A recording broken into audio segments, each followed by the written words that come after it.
Hello, Johnny Yarbrough, Dallas Bathtub Refinishing, and I just wanted to clarify what's actually done whenever I come in to refinish a bathtub, shower, sink, vanity, countertops, whatever it is that you need to have finished in your home. And one of those chemicals is a moisture scavenger, and it basically does just what it says.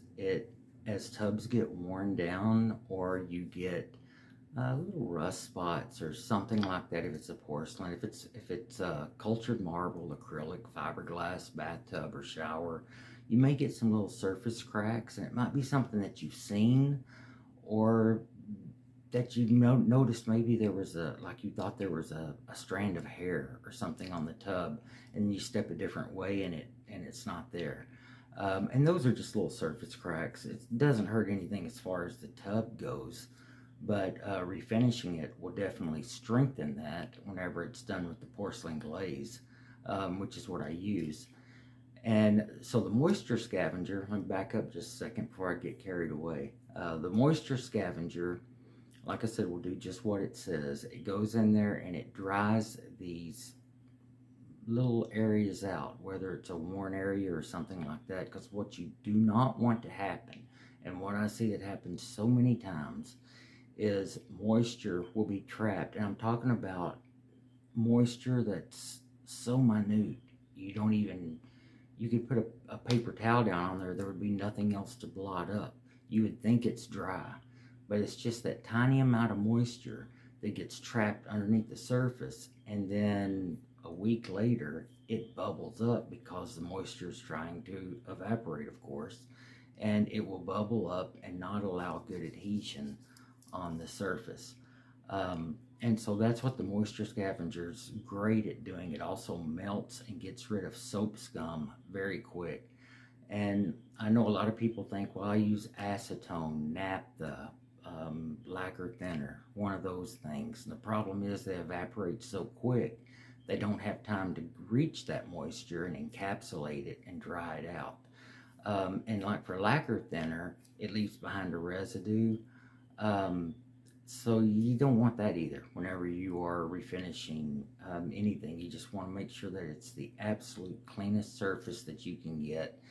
I can't tell you how many times I've seen people scrub and get everything so clean, and then they run their hand over a little bump or something that they felt, and those oils from your hand to get back on there and contaminate that surface, so it actually needs to be cleaned again.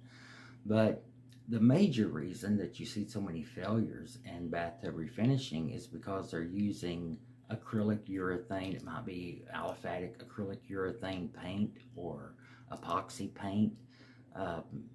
We were using those back in the 90s, the early 90s, and technology has advanced so much that we now have the porcelain glaze.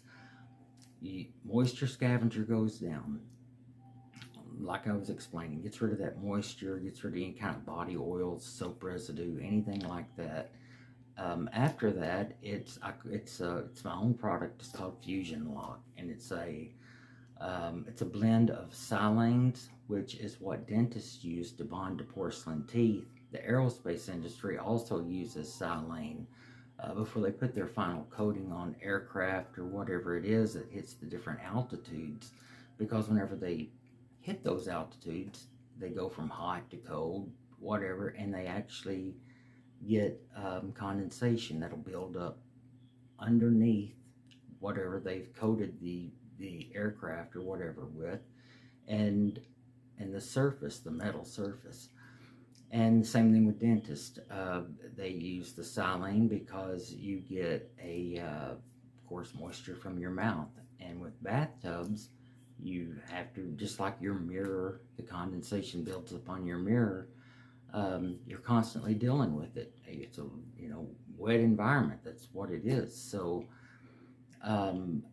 you want that blend of silanes and some type of a molecular bonding agent, an adhesion promoter, this epoxy stuff that will actually have that strong solvent smell whenever you get the water hot. And you just don't want that. You don't want that stuff sitting in there. You don't want to be bathing in that, have your children bathing in it. polyester glaze is, I'm not saying it has no odor to it. Whenever I'm doing the tub, you will smell it, and it will last about an hour after I finish.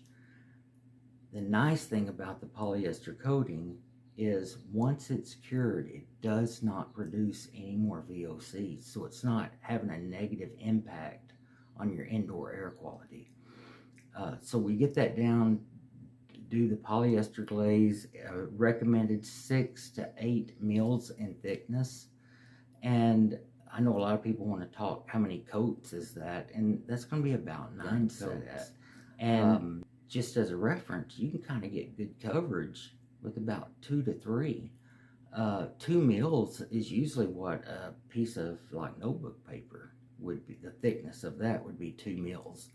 And you know, it's just not, that's not enough to protect your surface and to give you something that's going to last for a long time. The fusion lock that I was telling you about that has the silanes in it and has the bonding agents in it, I etch the surface with, back in the day we always used some type of hydrofluoric acid, but you don't want that dangerous stuff in your house.